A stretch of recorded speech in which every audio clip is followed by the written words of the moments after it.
வணக்கம். மாலை 6 மணிக்கு வந்த முக்கியமான செய்தி. ஸ்டாலின் கதை முடிந்தது. நண்பர்களே, வீடியோவிற்கு ஒரே ஒரு லைக் மட்டும் சப்ஸ்கிரைப் பண்ணிருங்க. 2021 சட்டசபை தேர்தல் 73.63% வாக்குகள் பதிவானது. ஆனால் மாலை 6 மணிக்கே 85% வாக்குகள் பதிவாகியுள்ளது. கிட்டத்தட்ட 90% வரை இன்று மாலைக்குள் வாக்குகள் பதிவாகும் என்று தேர்தல் ஆணைய தரப்பிடம் இருந்து வெளியாகியுள்ளது. ஜனநாயக கடமையை ஆற்றுவதற்கு கடந்த ஆண்டுகளை விட இந்த முறை நிச்சயமாக மக்கள் அதிக அளவு ஆதரவுகளை கொடுத்துள்ளனர். அதிலும் குறிப்பாக இளைஞர்கள்தான். ஏனென்றால் 2014இல் 74%, 2011இல் 78%, சுமார் 80%க்குள்ளாகத்தான் கடந்த தேர்தல்கள் நடைபெற்றது.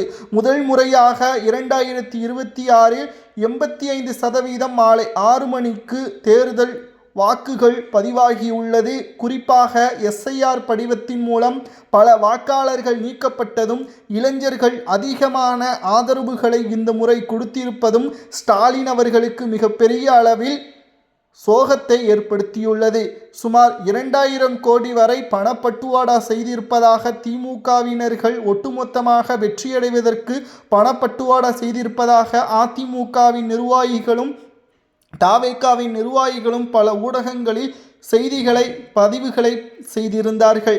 ஆனாலும் கூட திமுக இந்த முறை வெற்றியடைவது மிகப்பெரிய ஒரு கடினம். ஏனென்றால் வாக்கு சதவீதம் அதிகமானால் நிச்சயம் போட்டியும் அதிகமாகும். தனி பெரும்பான்மை 118 தொகுதிகள் தனி பெரும்பான்மை இருந்தால்தான் திமுகவோ அல்லது அதிமுகவோ ஆட்சியை அமைக்கும். ஆனால் நிச்சயம் விஜய் அவர்கள் மூலமாகத்தான் அதிமுக இந்த முறை ஆட்சி அமைக்கப் போவதாக தகவல்களை நம்மால் பார்க்க முடிகிறது. இதற்கு மிக முக்கியமான காரணம் ஜென்சி பசங்க தான். ஏனென்றால் இந்த இளம் தலைமுறையினர்கள் ஒவ்வொரு ஓட்டுக்களையும் தாவேகாவிற்குத்தான் செலுத்தியுள்ளார்கள் என்பதை சமூக ஊடகங்களில் பதிவுகளை மேற்கொண்டு வருகிறார்கள். அது மட்டுமல்ல, திராவிட முன்னேற்ற கழகத்தின் ஒட்டுமொத்த தோல்விற்கு காரணமே அவர்களது அமைச்சர்களது செயல்பாடுகள், சொன்ன வாக்குறுதியை நிறைவேற்றாதது, மக்களது வாழ்வாதாரத்தை பாதிக்கக்கூடிய வகையில் பொருளாதார உயர்வை ஏற்படுத்தாமல் விலைவாசியை உயர்த்தி மக்களது மனதில் மிகப்பெரிய ஒரு காயத்தை ஏற்படுத்தியதுதான். திமுக அதிமுக என்ற இரு கட்சிகள்தான் கடந்த 50 ஆண்டுகளாக தமிழ்நாட்டில் ஆளும் கட்சியாக வந்துள்ளது. ஆனால் இந்த முறை 85% வாக்குகள் பதிவாகியிருப்பதால் களத்தில் விஜய் அவர்களது ஒரு மாற்றம் நிச்சயம் உருவாகும். சரி, இதில் ஸ்டாலின் அவர்களது நிலைமை என்ன தெரியுமா? ஒவ்வொரு பூத்களிலும் திமுகவினர்கள் விசில் சின்னத்தை காவல்துறையினர் வைத்திருந்தாலோ, துணை இராணுவத்தின் வீரர் வைத்திருந்தாலோ அதை பறிமுதல் செய்கிறார்கள் அல்லது காவல் துறையிடம் புகார்களை மேற்கொள்கிறார்கள். விசிலை பார்த்தாலே திமுகவினர்களுக்கு பயம் வந்துவிடுது. ₹1 கூட ஓட்டிற்கு செலவு செய்யாமல், பணத்தை கொடுக்காமல் விசில் சின்னத்திற்கு இளைய தலைமுறையினர்கள் வாக்குகளை செலுத்துவதுதான் தற்பொழுது திமுகவிற்கு மிகப்பெரிய ஒரு அதிர்ச்சியை ஏற்படுத்தியுள்ளது. வரலாற்று ரீதியான தமிழ்நாடு தேர்தல் 85% வாக்குகளை முதல் முறையாக பதிவு செய்திருப்பதால் நிச்சயம் அரசியல் களத்தில் ஒரு திருப்புமுனையாக மாறியுள்ளது. ஆளுநரிடம் ஸ்டாலின் அவர்கள் ராஜினாமா கடிதத்தை கொடுத்து அமைச்சரவையை கலைக்கக்கூடிய நிலைமையும் உருவாகும். இன்று மாலை 6 மணிக்கு வந்த கள நிலவரப்படி ஸ்டாலின் அவர்களது கதையை முடிந்துவிடும் போல்தான் அமைந்துள்ளது. நிச்சயம் இது மே மாதத்தில் நடைபெறக்கூடிய ஓட்டு எண்ணிக்கையில் ஸ்டாலின் அவர்களது தலையில் விழக்கூடிய இடியாக ஒவ்வொரு தொகுதிகளிலும் சொற்ப வாக்குகளில் தோல்வியை தழுவக்கூடிய வகையில் அமையும்.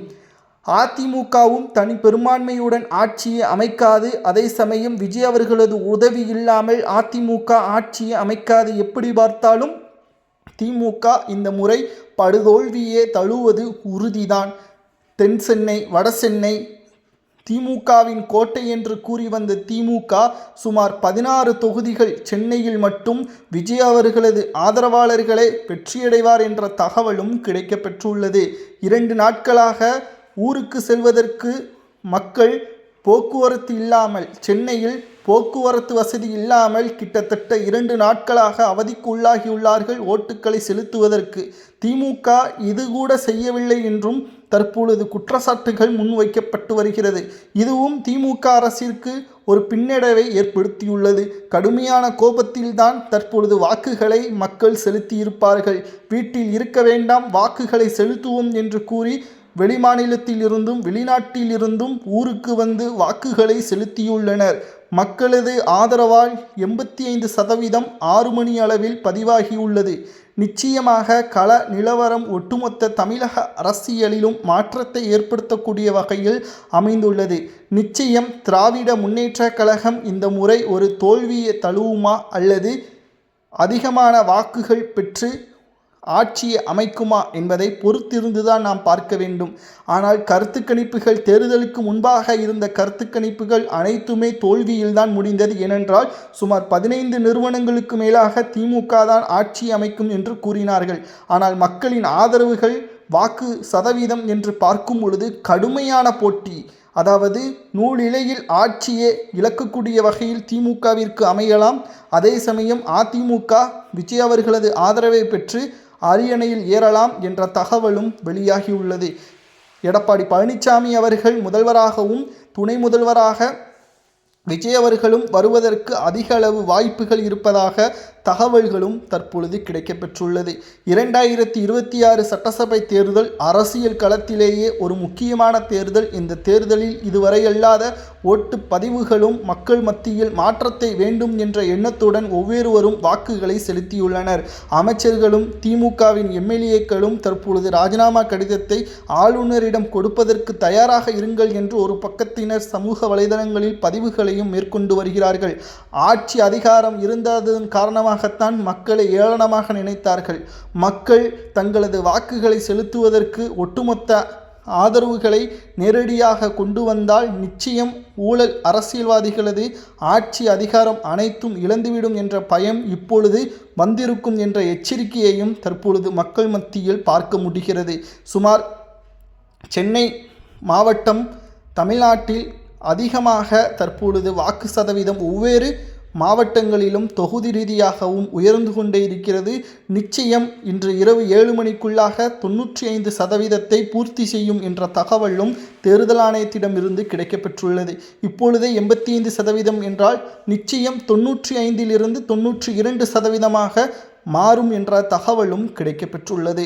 மக்களாகிய உங்களது கருத்துக்களை கூறுங்கள். இந்த தேர்தல் அரசியல் களத்தில் ஒரு திருப்புமுனையான தேர்தல். இதில் யார் வெற்றியடைவார்? ஆளும் கட்சியாக திமுக வருமா அல்லது அதிமுக விஜய் அவர்களது உதவியுடன் ஆளும் கட்சியாக வலம் வருமா என்பதை மறக்காம கமெண்ட் வாயிலாக கூறுங்கள்.